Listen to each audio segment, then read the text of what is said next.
Good morning friends, welcome to my YouTube channel Sandeep stock vision. आज जो मैं discuss करने वाला हूं अपने इस चैनल पे, जो मैं बात करूंगा, आज मैं वैसे स्टॉक्स का बात करूंगा। टेलीकॉम स्पेस का ये काउंटर है, ये प्लेयर है जो मुझे लग रहा है कि कुछ एक्सपेक्टेशन दिखा सकता है, एक्सपेक्टेशन उसमें आ सकता है कुछ टर्म के बाद। मैं उस पर बात करूंगा। इसने कुछ पैटर्न क्रिएट किया है, आपको पता है वो कौन सा पैटर्न क्रिएट किया है? मैं बता दूं, ये पैटर्न इसने जो क्रिएट किया है, डब्ल्यू पैटर्न क्रिएट किया है। उस स्टॉक का नाम भी मैं बात करूंगा कि वो स्टॉक का नाम क्या है। अगर मैं उस पर RSI पे भी डिस्कस करूंगा, MACD और हिस्ट्री का भाई लगाया, फिर वहाँ से उसने मोमेंट को होल्ड नहीं कर पाया, फिर वहाँ से वो नीचे की ओर आ गया। तो ये सब पे मैं डिस्कस करूंगा एक एक करके। उससे पहले आज जो मॉर्निंग का टाइम है, मैं सुबह जब भी आता हूँ तो सुविचार के साथ ही बात करता हूँ। तो आज का जो सुविचार है, छल करोगे तो छल मिलेगा, आज नहीं तो कल मिलेगा। जिंदगी सच्चाई से जियोगे तो सुकून हर पल मिलेगा। किसी ने क्या खूब कहा है, बहुत बढ़िया ये है और बहुत अच्छा भी, अच्छी बातें हैं ये। तो आज का ये चलिए सुविचार था। थोड़ा सा मैं बात कर लूँ यस्टरडे का भी। मार्केट आप लोगों ने देखा ही अप्रॉक्स, जैसा कि मैं बात किया था कि अगर निफ्टी 23,300 के ऊपर सस्टेन करता है तो मार्केट एक नया हाई उम्मीद लगा, नया हाई इन द सेंस इधर नियर बाई टर्म, मतलब 23,600 से 800 का रेंज दिखा सकता है। तो आप, मुझे लग रहा है यस्टरडे जो मार्केट ने क्लोजिंग दिखाया है 23,200 के ऊपर, क्लोजिंग दिखाने में सक्सेस रहा। निफ्टी की मैं बात कर रहा हूँ। और अगर लो, अगर वो 23,000 का ब्रेक करेगा निफ्टी तो 22,800 का लेवल तक दिखा सकता है। मैं ये निफ्टी का बात कर रहा था। जैसे कल मैं बात भी किया था कि हमर पैटर्न उसने क्रिएट किया है डॉन डेली चार्ट बेसिस पे, तो उस बेसिस पे मैंने ये बात किया था निफ्टी का। अभी जो मैं बात करूँगा स्टॉक्स के बारे में, और यस्टरडे जो मैंने वीडियो वगैरह अपलोड किया था, जैसे मैंने यस्टरडे भारत इलेक्ट्रॉनिक BEL पे बनाया है, क्या BEL कुछ एक्सपेक्टेशन में आएगा या नहीं, उस पर मैंने पूरा एनालिसिस करके बताया है स्टॉक्स का। उससे पहले मैंने बनाया था बायोकॉन पे। बायोकॉन कुछ एक्सपेक्टेशन दिखाना था, तो बायोकॉन ने एक एक्सपेक्टेशन दिखाया है। उसके बाद मैंने बनाया था भारत डायनेमिक्स पे लिमिटेड, जो कंपनी है डिफेंस सेक्टर का स्टॉक है, उसने भी कुछ एक्सपेक्टेशन दिखाया है। यस्टरडे कुछ अच्छा खासा उसने मूवमेंट कल दिखाया। यस्टरडे की मैं बात कर रहा हूँ। और अगर आप देखोगे, मैंने स्टेटस वगैरह में अपलोड भी किया था, जैसे IT सेक्टर के कारण मार्केट ने बाउंस बैक दिखाया था, जो डे बिफोर यस्टरडे की मैं बात कर रहा हूँ। तो यस्टरडे मैंने IT सेक्टर का 2 काउंटर TCS एंड इन्फी लगाया था कि कुछ एक्सपेक्टेशन आ सकता है, तो उसने भी एक्सपेक्टेशन दिखाया है। तो इसी तरह फर्दर्स बहुत सारे स्टॉक्स वगैरह हैं जो आते रहते हैं, मैं उस पर बात करता रहता हूँ। अभी जो ये मैंने स्टॉक्स निकाला, जैसा कि मैं आपको बात कर रहा था, डब्ल्यू पैटर्न इसने क्रिएट किया है। इस स्टॉक का नाम क्या है वो मैं अभी एक एक करके बात करता चला जाऊँगा आप लोगों के साथ। अगर आप मेरे इस चैनल पर फर्स्ट टाइम विजिट कर रहे हैं, सब्सक्राइब करना नहीं भूलें, लाइक एंड शेयर ज़रूर करें, क्योंकि मैं मंडे टू फ्राइडे स्टॉक्स पे ही डिस्कशन करता हूँ। ऐसे कौन से स्टॉक्स हैं जो एक एक्सपेक्टेशन में आते हैं, मैं उस पे बात करता हूँ। और फ्राइडे सैटरडे को जो है, मैं सैटरडे को सिर्फ म्यूचुअल फंड डिस्कस करता हूँ कि कौन सा म्यूचुअल फंड्स क्या दिखाया है, क्या दिखाने वाला है। फिर संडे को मैं पेनी स्टॉक्स के बारे में डिस्कस करता हूँ कि कौन से पेनी स्टॉक्स ने अपवर्ड दिखाया, डाउनवर्ड दिखाया, उस पर मैं बात करता हूँ। तो ये बहुत सारे चीज़ों हैं जो मैं मंडे टू संडे तक आता हूँ, अब डेली बेसिस पे अपडेट करता रहता हूँ आप लोगों को।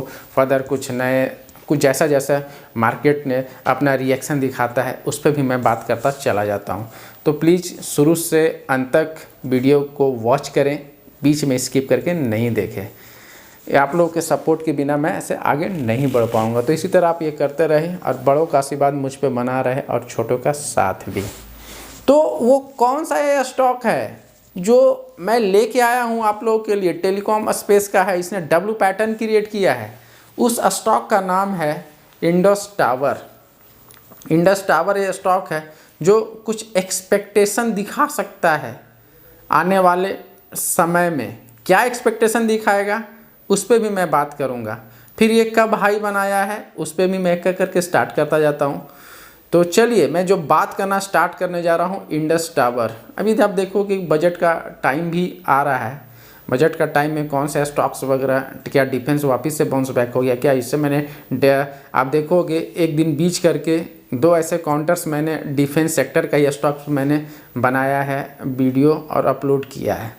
तो चलिए मैं बात करूँगा क्या कौन सा स्टॉक्स है टेलीकॉम का, इंडस टावर जो सा स्टॉक का नाम है, क्या इसने हाई बनाया है क्या लो बनाया है, उस पर मैं डिस्कस करता हूँ आप लोगों के। ये जो स्टॉक है, थोड़ा सा स्टॉक्स का बात कर लूँ, ये जो डब्लू पैटर्न इसने बनाया है और डेली चार्ट बेसिस पे इसने डब्लू पैटर्न क्रिएट किया है, तो एक एक्सपेक्टेशन आएगा कि कुछ एक्सपेक्टेशन दिखा सकता है। मतलब हमको लग रहा है कि शॉर्ट टर्म में मैं कह सकता हूँ कि शॉर्ट टर्म में कुछ एक्सपेक्टेशन आ सकता है।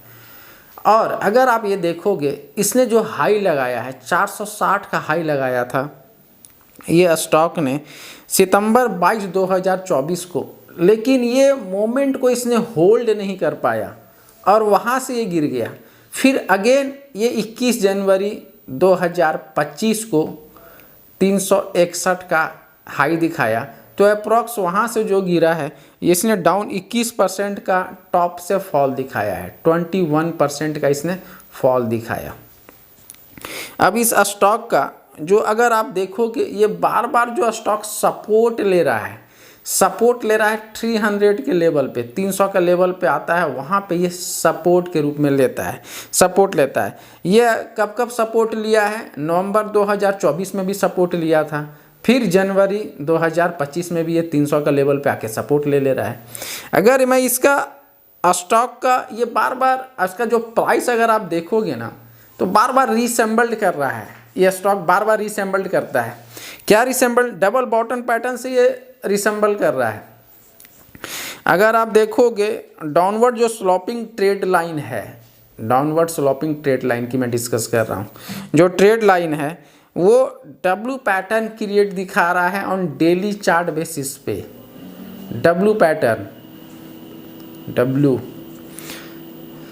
तो ये मूवमेंट अगर स्टॉक बार बार रिक्लेम्ड कर रहा है 200 DMA एक्सपोनेंशियल मूविंग एवरेज के पास से, और अगर आप देखोगे ऑन डेली चार्ट बेसिस पे तो कितना का लेवल आ रहा है 200 DMA जब रिक्लेम कर रहा है ये बार बार, तो 342 का ये बार बार रिक्लेम कर रहा है 342 के लेवल का।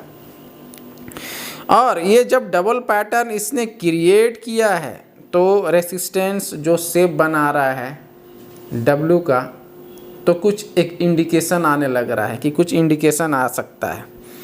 और इसमें अगर आप देखोगे तो जो बुलिश रिवर्सल का बार बार ये जो सपोर्ट लेकर ऊपर की ओर आया है तो एक रिवर्सल दिखा रहा है कि भैया डब्लू है, जब ये लिया है तो 2 लाइन से कुछ रिवर्सल की ओर आ रहा है, ये कुछ एक्सपेक्टेशन में दिखा रहा है, क्योंकि ये काउंटर डब्लू पैटर्न क्रिएट किए हुए है।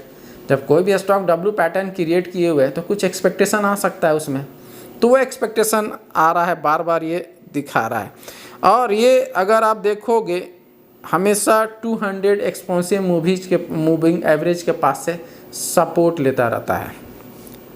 अब किस ऊपर है नीचे है थोड़ा सा मैं उस पर डिस्कस कर लूँ, आप लोग इसका RSI क्या है उस पर भी मैं थोड़ा बात कर लूँ। ये स्टॉक जो है ऑन डेली चार्ट बेसिस पे मैं बात करूँ 500 DMA के नीचे है, लेकिन 200 DMA on daily chart basis से 500 एंड 200 DMA से नीचे की ओर है। लेकिन अगर ये ऊपर किससे है तो 10, 20, 30 एंड 50 DMA के ऊपर ये ट्रेड कर रहा है, तो एक एक्सपेक्टेशन है। इसका RSI अगर मैं देखता हूँ, RSI ऑन एन एवरेज 59.2 है। अगर RSI इसका 59.2 है तो मैं हर एक वीडियो में बोलता हूँ कि 70 से ऊपर नहीं है RSI तो ओवरबॉट जोन में नहीं गया है, और बिलो 30 भी नहीं है तो ओवरसोल्ड जोन में भी ये स्टॉक नहीं आया है। और इसका MACD जो है सेंटर एंड सिग्नल लाइन से ऊपर की ओर है, तो एक एक्सपेक्टेशन दिखा सकता है। चार्ट पैटर्न हुआ, MACD हुआ, RSI हुआ, ये सारे जो एनालिसिस करने के तरीके हैं ये बता रहे हैं कि कुछ एक्सपेक्टेशन इसमें आ सकता है। तो वो मैं लास्ट में बात करूँगा क्या एक्सपेक्टेशन आ सकता है। तो 200 DMA ऑन एक्सपोनेंस 200 DMA से ऊपर की ओर ट्रेड कर रहा है, तो कुछ लग रहा है कुछ एक्सपेक्टेशन आ सकता है। और अगर आप देखोगे थोड़ा सा, जब ये पैटर्न कैसे, ये डबल बॉटम पैटर्न जब कब क्रिएट किया है, 315 का लेवल में आया था तब इसने डबल बॉटम पैटर्न भी इसने क्रिएट किया था और वहाँ से ये फ्रेश निकला है। जो 200 DMA की मैं बात कर रहा हूँ, डबल बॉटम पैटर्न की मैं बात कर रहा हूँ, तो 315 का जब ये लेवल आया ना, तो ये इसने डबल बॉटम पैटर्न भी क्रिएट करके रखा हुआ था। जब स्टॉक ने डबल बॉटम पैटर्न क्रिएट किया है तो फिर एक फ्रेश इंडिकेशन दिखाने लगा, मतलब जिसको कह सकते हैं बाउंस बैक दिखाने लगा। और वहाँ से 200 DMA on daily chart basis के पास से सपोर्ट लेने लगा अगेन। मैं 315 का लेवल आया था उसमें की मैं बात किया कि डबल बॉटम पैटर्न इसने बनाया था, फिर 200 exponential movie on daily chart basis के पास से सपोर्ट लिया था, तो और वो ब्रेकआउट हुआ। डब्ल्यू पैटर्न का वीकनेस बताता है, अभी आप देखोगे डब्ल्यू पैटर्न है कि उसका वीकनेस बता रहा है कि कुछ इंडिकेशन आ सकता है। क्या इंडिकेशन आ सकता है, मैं अगर इसका स्टॉप लॉस के रूप में लूँ तो 335 इसका स्टॉप लॉस के रूप में ले सकता हूँ। और अगर एक्सपेक्टेड का बात जो है कि एक्सपेक्टेशन क्या आ सकता है, तो एक्सपेक्टेशन के रूप में मैं इसका 380 से 90 का रेंज दिखा सकता है, 90 तक का रेंज ये आ सकता है। कुछ समय पे स्टॉप लॉस तो मैंने बता दिया 335 का स्टॉप लॉस के रूप में मैं इसको देख सकता हूँ। तो आज मैं एक ही स्टॉक्स पे बात करूँगा, ज़्यादा स्टॉक्स पे डिस्कस नहीं किया, मैं एक ही स्टॉक्स पे बात कर रहा हूँ। फर्दर और भी कौन से ऐसे स्टॉक्स हैं, FMCG का काउंटर है उसमें भी कुछ एक्सपेक्टेशन दिख सकता है, उस पर भी मैं बात करूँगा। एक एक करके आने वाले वीडियो पे मैं अपडेट करता रहूँगा। अच्छा, मेरा एक डिस्क्लेमर है, मैं अपने इस चैनल पे बाई सेल का कोई रिकमेंडेशन नहीं करता हूँ, ये एजुकेशनल पर्पज़ से बना हुआ वीडियो है। इसी तरह वॉच करते रहिए और वॉच करते रहें, फ्रेंड्स को भी ये शेयर करते रहें, लाइक ज़रूर करें। आप लोगों के लाइक से मेरा मोटिवेशनल लेवल हाई होगा और शेयर भी करते रहिए। Thank you for watching. मैं संदीप सिंह। फर्दर फिर मैं बात करूँगा स्टॉक्स पे ही कि कौन से ऐसे स्टॉक्स हैं जो कुछ आए। कमेंट्स में ज़रूर बताएं। कमेंट्स आप लोग अगर नहीं करेंगे तो मुझे समझ में भी नहीं आएगा कैसा आप लोगों को ये लग रहा है मेरा वीडियो, मेरा बनाया हुआ कोई भी स्टॉक्स के बारे में एनालिसिस। तो कृपया करके आप उसको बताते कमेंट्स बताएंगे तो मुझे भी एक आइडिया लगता रहेगा। Thank you for watching.